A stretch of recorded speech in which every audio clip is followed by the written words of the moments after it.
iyulun 8'inde olan hava proqnozu açıqlanıb.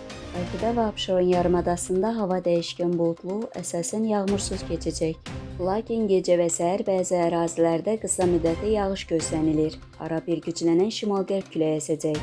Havanın temperaturu gecə 19-22 dərəcə, gündüz 26-29 dərəcə isti olacaq. Atmosfer təzyiqi 757 mm civestino, nisbi rütubət gecə 70-75%, gündüz isə 60-65% təşkil edəcək. Azərbaycanın bəzi rayonlarında ara bir yağış yağacaq. Ayrı-ayrı ərazilərdə şimşək çağacaq, dolu düşəcək. Gecə və səhər şimal və qərb rayonlarında yağıntının güclənəcəyi gözlənilir. Dağlıq ərazilərində duman olacaq. Havanın temperaturu gecə 20-24 dərəcə, gündüz 30-34 dərəcə isti.